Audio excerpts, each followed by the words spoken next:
അപ്പോൾ നമുക്ക് ഈസി ആയിട്ടൊരു എഗ് ടോസ്റ്റ് ഉണ്ടാക്കാം. അപ്പോൾ ഫസ്റ്റ് തന്നെ കുറച്ച് ഓയിലോട്ട് മഞ്ഞൾപ്പൊടിയും മുളക് പൊടിയും ഉപ്പും കൂടിയിട്ട് നല്ല രീതിക്ക് മിക്സ് ചെയ്തിട്ട് കൊടുത്തതിന് ശേഷം 4 മുട്ടയും പുഴുങ്ങി വരനിട്ട മുട്ടയും കൂടിയിട്ട് ജസ്റ്റ് ഒന്ന് നമുക്ക് ഫ്രൈ ചെയ്തെടുക്കാം.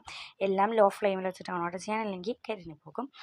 പിന്നെ ആ എണ്ണയിലോട്ട് തന്നെ കുറച്ച് ഇഞ്ചി വെളുത്തുള്ളിയും കൂടി ഇട്ടിട്ട് അത് നല്ല രീതിക്ക് ഒന്ന് വഴണ്ടി വരുമ്പോഴേക്കും സവാളയും കൂടി ഇട്ട് നല്ല രീതിക്ക് കറിവേപ്പില ഇട്ടതിന് ശേഷം സവാള ഇട്ടിട്ട് നല്ല രീതിക്കൊന്ന് വഴറ്റിയെടുക്കാം.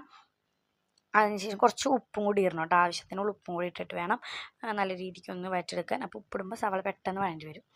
അതിനുശേഷം അതിലോട്ട് നമുക്കൊരു തക്കാളി കട്ട് ചെയ്തിട്ട് അതും കൂടി ഇട്ടിട്ട് നല്ല രീതിക്ക് ഒന്ന് മിക്സ് ചെയ്ത് കൊടുക്കാം.